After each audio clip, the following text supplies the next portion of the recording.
yeah, something I wanted to bring up, really. Sorry. Law and stuff, you know.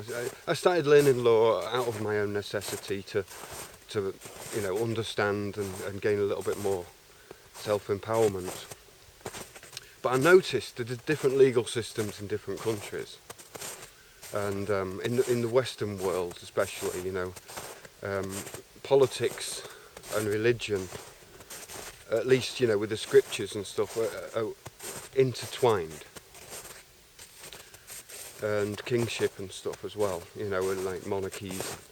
And so I'm looking at, like, say, the German legal system versus the British legal system, or United Kingdom's legal system.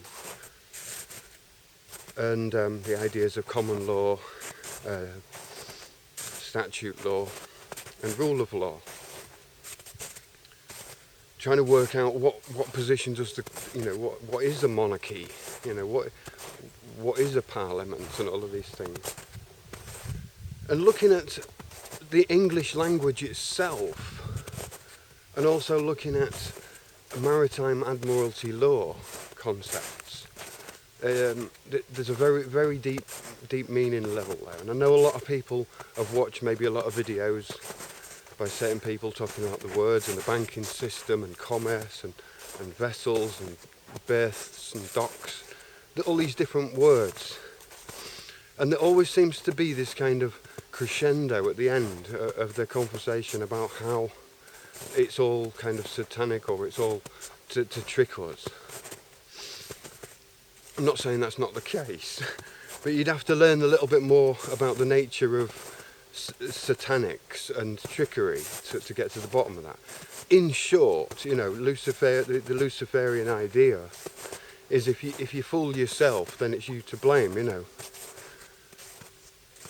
The thing I disagree with, though, is people using wisdom or intelligence or any kind of manipulation to harm somebody, especially those who are, you know, got less cunning. You know, it's like you've got two magicians at a party. You know, if they start just trying to overpower each other out of, like, evil, they'd be wearing each other out. But if we, like, you know, all use a kind of our own magic to do little things for each other, we can make life a really nice place. You know, what do I mean by magic? You know, just making things happen. Yeah, you know, we get all twisted with these, you know, the word magic itself comes from the word major, which means that if I do, as a magician, you would prepare something that's bigger than yourself. Do you know what I mean? So if I'm standing there in a bar and I'm doing some magic trick, then there's something bigger than what we're all seeing, more magnified. You know, magic trick's always about deception and stuff, and that deception is usually through looking too close or not looking hard enough at the right things, you know.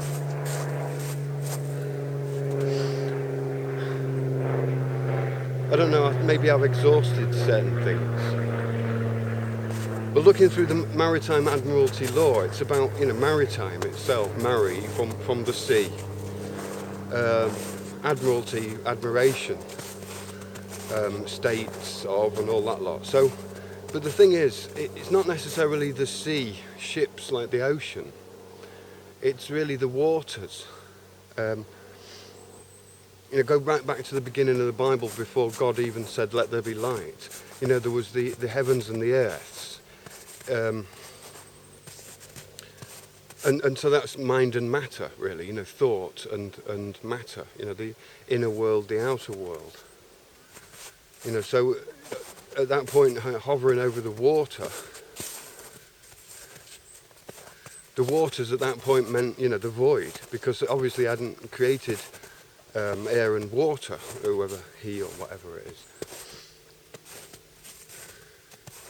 So these, you know, these ideas of water could mean space, could mean a sea of information, you know, and essentially they mean all of those things.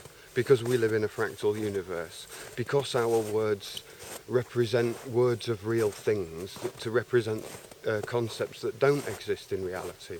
So it's obvious, like when we take two words like tree and cat and mix them together, if you like get it confused, you'd think there was a monster tree cat running around, when it's only to convey a concept, you see.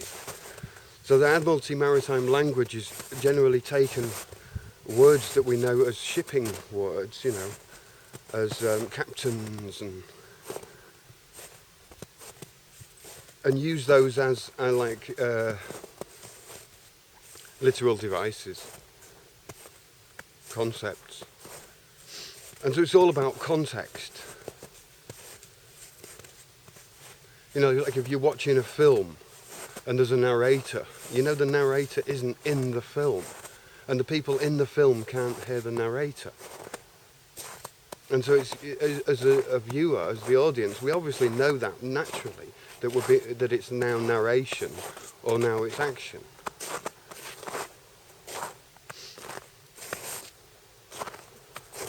And also we understand our position as audience as well, you know.